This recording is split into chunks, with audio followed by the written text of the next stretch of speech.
This ABC 15 Flash Briefing is sponsored by Sanderson Ford. Straight up. Hi, I'm Steve Irvin with your top stories from ABC15 Arizona. The state Senate's audit of Maricopa County election results off to a rocky start Friday morning. You can see boxes and boxes of ballots lining Veterans Memorial Coliseum. Auditors were supposed to start examining the ballots inside them at 8 a.m., but they were delayed for nearly 6 hours. Reporters were only allowed inside the Coliseum if they agreed to enter empty-handed. ABC 15 speaking with an Arizona Republic reporter who signed up to be an observer. She said that a lot of the processes are still being worked out, and she even noticed an issue on the floor having to do with the color of the pens. One of the first things that I saw was that there were red and blue pens on the tables where they were putting the ballots and where they were counting the ballots. And I know that, ballots can read both black and blue ink. So initially I pointed it out and I said they could potentially mark the ballots if they have those pens. They did correct that before any ballots got on the floor, actual ballots. So they put out green pens with the red pens.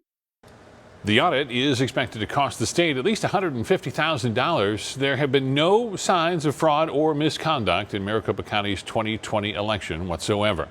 This audit and the related election bills under consideration are making national headlines. Republican State Representative John KAVANAGH was on CNN this morning defending a bill he helped amend that would see thousands of Arizonans removed from the permanent early voting list.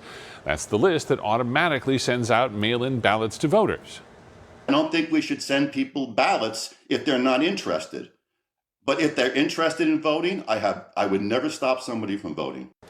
KAVANAGH previously came under fire for stating that the, quote, quality of votes should be examined in elections. Under that bill, someone would be taken off the early ballot list if they don't vote in 2 consecutive elections. Again, there has been no evidence of widespread voter fraud related to the early voting list. That bill is currently in limbo after Republican Senator Kelly Townsend said she wouldn't vote for any election bills until the audit is completed. On Friday morning around 9 a.m., Arizona's largest vaccine site administered its final dose. That's because starting Friday, the State Farm Stadium drive-through vaccine site is being replaced by an indoor site at Gila River Arena right across the street. As temperatures rise, health officials determined a move indoors would be best to keep doses from spoiling. The new location, still at Westgate Entertainment District, and it has the capacity to administer 1,000 vaccines per hour. The site is air-conditioned and will be open from 7 a.m. to 7 p.m. daily. Friday's update to the state's COVID-19 dashboard adds 896 new cases and 17 deaths. Those new case numbers causing a slight uptick in the 7-day average.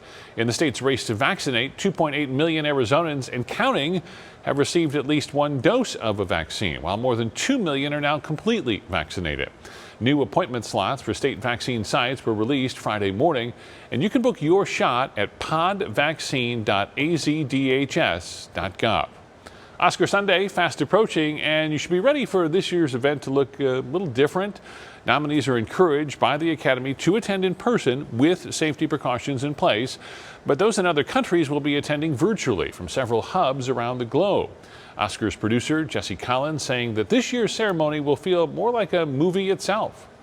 Got to figure out a way to entertain. You cannot let COVID be an excuse for doing something lackluster. This is our chance to do something completely different.